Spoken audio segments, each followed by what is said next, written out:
आयकर return 2023-2024 assessment year 2024-2025 के लिए जो आयकर रिटर्न फाइलिंग की जाएगी उसकी तारीखों में, उसकी डेट में बदलाव किया गया है। वर्तमान में दो टैक्स रिजिम जिसके अंतर्गत आयकर रिटर्न भरा जा सकता है, ओल्ड टैक्स रिजिम और new tax regime. By default सभी एसएससी को न्यू टैक्स रिजिम में रिटर्न सबमिट करना होगा,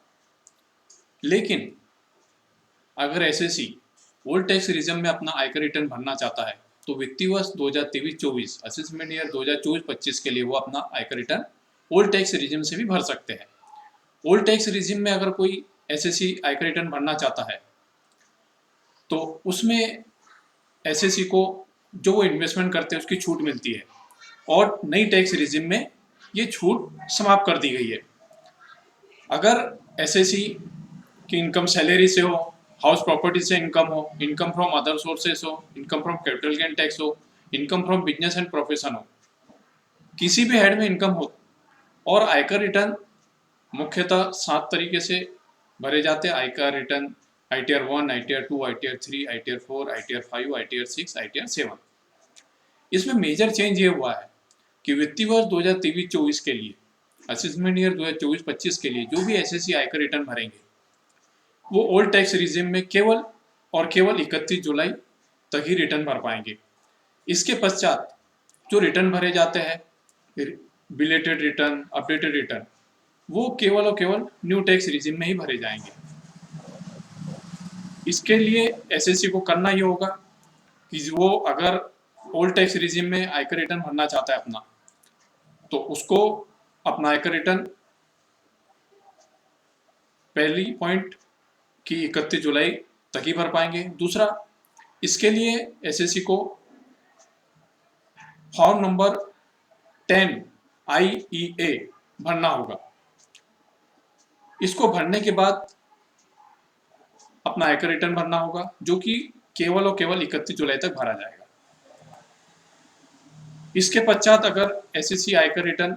भरता है तो उसे केवल न्यू टैक्स रिजिम में ही आयकर रिटर्न फाइलिंग करने का ऑप्शन विकल्प रहेगा। जो रेगुलर आयकर रिटर्न भरे जाते हैं उसकी तारीख 31 जुलाई होती है, लेकिन किसी कारणवश या अन्य कारण से अगर रिवाइज रिटर्न भरना हो या बिलेटेड रिटर्न भरना हो, अपडेटेड रिटर्न भरना हो, तो इन रिटर्न्स को भरने की जो तारीख होगी उन तारीखों में केवल और केवल न्यू टैक्स रिजिम में आयकर रिटर्न भरा जा सकेगा एसएससी द्वारा। Income from salary, income from house property, income from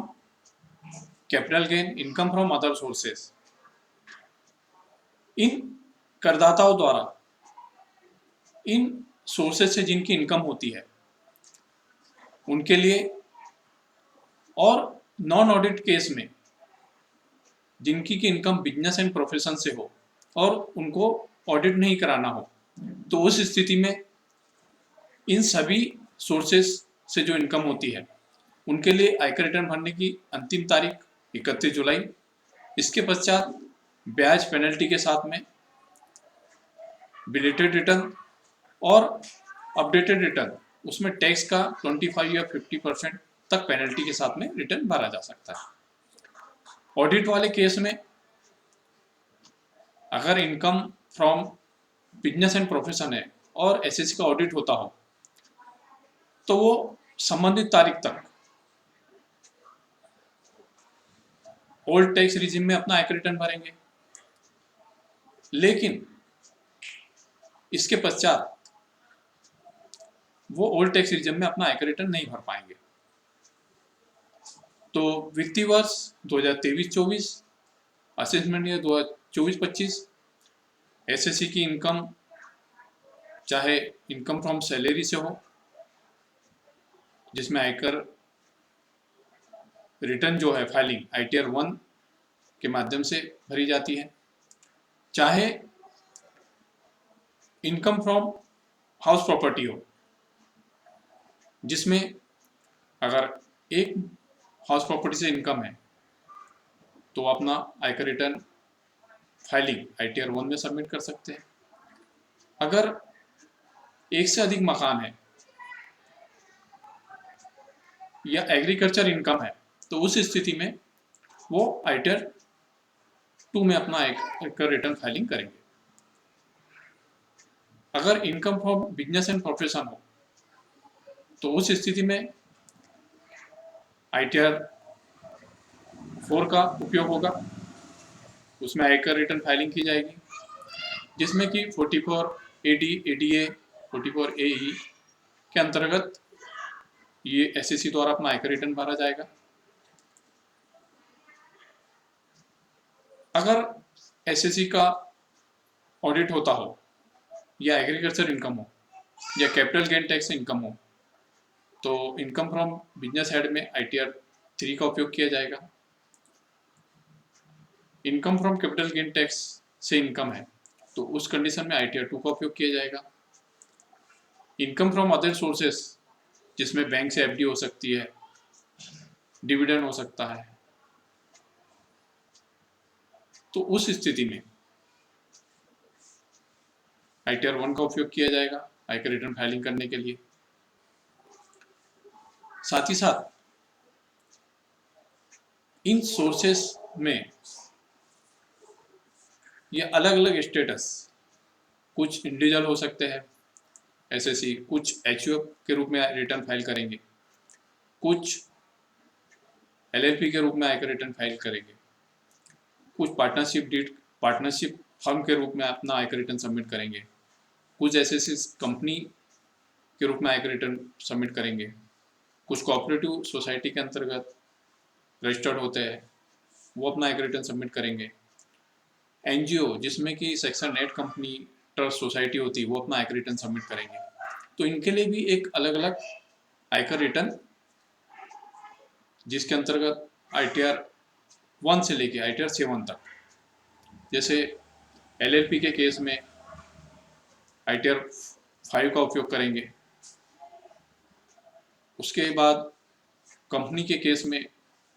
ITR 6 का उपयोग करेंगे। अगर कोई NGO है और वो इनकम टैक्स के अंतर्गत रजिस्टर्ड है, जिसको कि एग्जम्पशन इनकम टैक्स से मिला हुआ है, तो वो चाहे ट्रस्ट हो, सोसाइटी हो या सेक्शन 8 कंपनी हो, ITR 7 फाइलिंग करेंगे। अगर वो इनकम टैक्स में रजिस्टर्ड नहीं है तो ITR, चाहे ट्रस्ट हो या सोसाइटी, ITR 5 सबमिट करेंगे। तो उस स्थितियों में जो फाइलिंग की तारीखें निश्चित है, जो ITR फॉर्म निश्चित है, तो वित्तीय वर्ष 23-24 के लिए एक ये मुख्य चेंज किया गया है कि SSC 2 टैक्स रिजिम में से किसी भी एक टैक्स रिजिम में अपना ITR रिटर्न फाइल कर सकता है। अगर वो इन्वेस्टमेंट किए गई राशियों की छूट लेकर अपना आयकर रिटर्न ओल्ड टैक्स रिजिम में भरते हैं तो उसके लिए उनको फॉर्म 10 IEA भरना पड़ेगा और इसमें केवल 31 जुलाई तक ही वो अपना आयकर रिटर्न सबमिट कर पाएंगे। इसके पश्चात उनके पास में इन्वेस्टमेंट की छूट को लेकर अगर वो आयकर रिटर्न फाइल करना चाहते हैं तो वो बिलेटेड रिटर्न या अपडेटेड रिटर्न नहीं प्रस्तुत कर पाएंगे। उस कंडीशन में उनको केवल न्यू टैक्स रिजिम में अपना आयकर रिटर्न सबमिट करना होगा। तो दोस्तों, आज हमने जाना कि वित्तीय वर्ष 2023-24 असेसमेंट ईयर 24-25 में आयकर रिटर्न भरने की जो तारीखों में मुख्य चेंज हुआ तो वो जाना। दोस्तों, आगे भी नए नए टॉपिक पे नए अपडेट के लिए आप हमारे इस YouTube चैनल को सब्सक्राइब करें, लाइक करें और इसको फॉरवर्ड करें ताकि अन्य लोगों की भी इसकी जानकारी हो। और अगर आप इस वीडियो में दी गई जानकारी संबंधित किसी भी बिंदु पर अगर जानकारी चाहते हैं तो हमारे मोबाइल नंबर 9300771422 पे या दूसरा नंबर है 8349700286 पे हमसे संपर्क कर सकते हैं। धन्यवाद।